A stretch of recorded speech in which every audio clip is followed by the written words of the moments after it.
Robert Whittaker versus Marvin Vettori takes place at UFC 275, and I thought I'd give my reaction to that news breaking today. And also, Kevin Lee versus Diego Sanchez takes place tomorrow at Eagle FC, so I thought, why not give a prediction for that as well? Let's start straight away with Robert Whittaker versus Marvin Vettori, taking place in Singapore at UFC 275 on the undercard of Glover Teixeira versus Jiri Prochazka. This is a really big fight in the middleweight division. The two guys at middleweight right now that have both lost twice to Israel Adesanya. I love that they made this matchup, mainly because you kind of need to get rid of one of these guys in the middleweight division, and I feel like that one guy is probably going to be Marvin Vettori here. I'm siding with Robert Whittaker. However, the fact that this fight got made is the correct matchmaking right now. I saw a lot of people talking about maybe doing Whittaker versus Strickland, but the last thing you want is Robert Whittaker beating a guy who has not lost to Israel Adesanya, while he himself has officially on paper,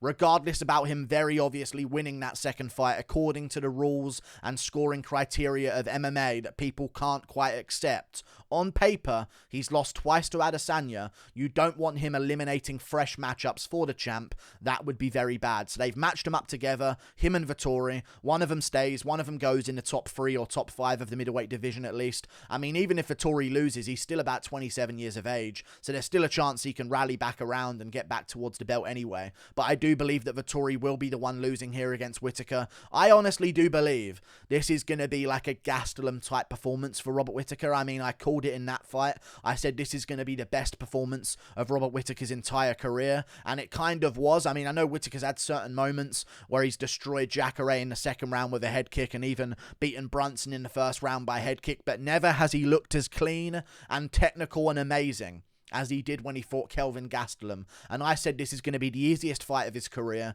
Kelvin Gastelum is a boxing-heavy guy who's shorter than Whittaker, doesn't quite have the range that Whittaker has either. And now Robert Whittaker's taken on Marvin Vettori, a similar-styled guy. I don't know why he's a similar style, maybe because he trains with Kelvin Gastelum, and Gastelum is his main training partner over at King's MMA. Maybe that's why he has a similar style with the boxing-heavy approach. Doesn't throw too many kicks whatsoever for Whittaker to worry about. Cannonier did well with the leg kicks against Whittaker. Darren Till sort of played a very patient game against Whittaker. I don't think Vettori can play that patient game on the outside with feints. I think he's got to try and get stuck in, and I think that's where Whittaker does his best work, with an aggressive guy with not too much power in his hands, crashing forward against him. I think Whittaker's going to pick him apart on the outside, do what he does best, and this isn't even a 5-rounder either. This is a 3-round fight, so it's even better for Robert Whittaker because he doesn't have to piece him apart for too much longer than he needs to. 15 minutes.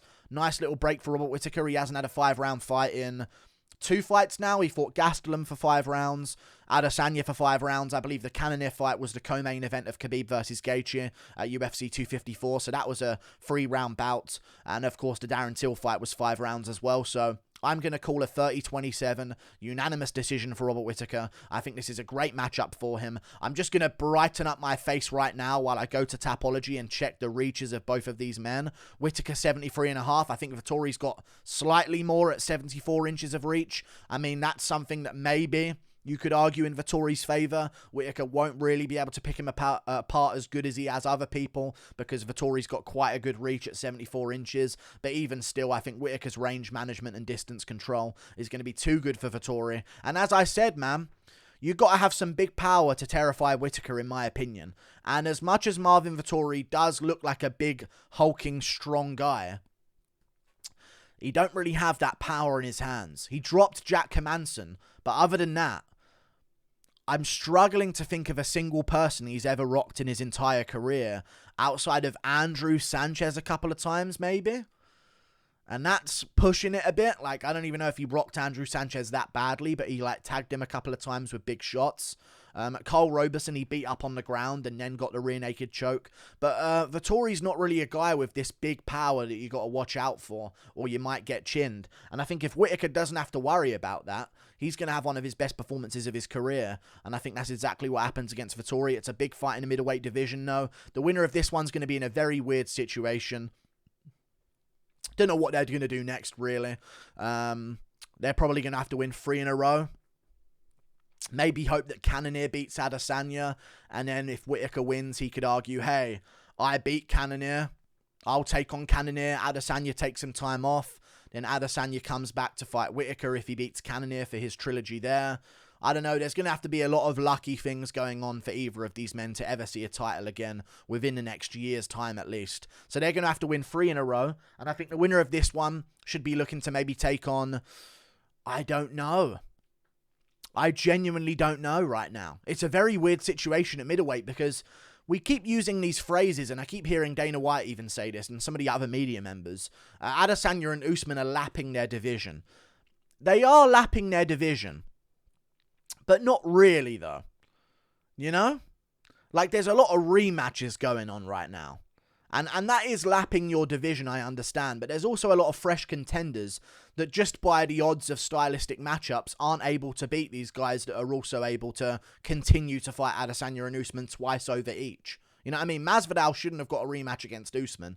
That's not him lapping the division. It's just like there's no fresh contender at the time, so here comes Masvidal. Forget about Leon Edwards, who Usman beat previously anyway. So we really need some fresh matchups right now at middleweight and welterweight. We're getting it at welterweight with Chimaev hopefully beating Burns. We'll see how things go, knock on wood. And also we've got another matchup at welterweight with Luque and Muhammad, which is a good matchup that could maybe be a title elimination bout as well. Let's say if Burns wins and they don't want to give Burns a title shot, they can give it to the winner of Luque versus Muhammad. But in middleweight right now, I guess you'd have to do Sean Strickland versus Paulo Costa for a title shot.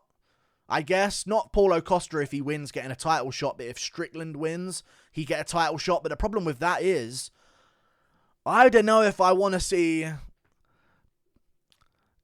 Paulo Costa probably beats Sean Strickland, in my opinion. If he showed up like he looked against Marvin Vettori at 205 at 185 against Strickland, he'll probably beat him up, especially in a 3-rounder. So make that a 5-rounder if you are going to make that matchup. But I guess if Paulo Costa wins that, then they can do the winner of Whittaker Marvin versus Paulo Costa. But now I don't want to see Vettori versus Costa 2 again so soon. But Whittaker versus Costa would be a fun matchup that hasn't happened yet. That's interesting, but... middleweight's a mess right now. We've got Nassourdine Imavov versus Gastelum. Hopefully Imavov wins that one. I don't think he does. We got a weird situation right now at middleweight, man. It's very sad, but I am going to go with Whittaker over Vettori here. I like this. It's in Singapore as well. No big long flight for Whittaker. That's going to be a big advantage for him because normally he's got to deal with that 24-hour flight over to America from Australia or however long the flight is going to be. And now he's only got, I believe he said it was a 5-6 hour flight to Singapore, which isn't really too bad whatsoever for him at least, from what he's used to. I mean, that would be quite bad for some other fighters that are in America that only like to fight in Vegas like O'Malley and stuff. But I think Whittaker's got a nice flight for himself here. 5 to 6 hours. And I think he's going to do very well in a 3-rounder here. The pressure's off of him as well. He's not the main event. All eyes aren't on him for this one, so there's no pressure. He just gets to go in there and perform under the radar on the main card. And I think he does get this done very easily with superior boxing and picking apart Vettori at range with kicks as well. If Paulo Costa can find that head kick, you know Whittaker's going to be looking for that head kick after the 1-2 combination as well. I'm going with Whittaker 30-27 against Marvin Vettori, who will take every shot because he cannot be finished ever in his career. And he'll just wade through everything, but will get picked apart and beaten up. And most likely will think he won afterwards as well. Now we move on to another topic, which is... no, let's look at the card. Yuri versus Glover Teixeira. Great main event on that card. Valentina Shevchenko versus Taylor Santos. Not the best co-main event, but whatever. It's another title fight on the card. Robert Whittaker versus Marvin Vettori in the feature fight as well. This is the next pay-per-view we need to focus on. I don't know what else they're going to put on that pay-per-view card. I was thinking maybe they could do Chandler versus Ferguson. That's going to go in May. O'Malley won't go to Singapore for a main card of a pay-per-view. He wants to fight in Vegas and only Vegas or somewhere else in America, at least he thinks. He doesn't like flying away to another country for a fight, and I understand why. If you have a choice, why would you? And I thought there was going to be other matchups. I think Dominic Cruz, Aldo is going to be added to the May pay-per-view card. So in my opinion, it's going to be hard to get some big-name fighters to fly out over into Singapore for this matchup. So just keep these 3 fights on the card and then put on like a Kevin Holland versus Nico Price main card opener or something along those lines. You know what I mean? And then another decent fight on the main card as well. Maybe another middleweight clash somewhere else down the card so you can have some replacements for Whittaker versus Vettori as well. Maybe you could do like an Andre Muniz versus a Brad Tavares on the main card. And that would be a decently looking main card. Like, let's say Prohaska to share a main event. Co-main event, Shevchenko Santos. Feature fight, Whittaker Vettori. 4th fight down, Kevin Holland, Nico Price, or another big name at welterweight you could take on. Maybe a Robbie Lawler versus a Kevin Holland matchup. Maybe Lawler wants a holiday down to Singapore. That would be quite cool. Main card opener, Andre Muniz versus Brad Tavares.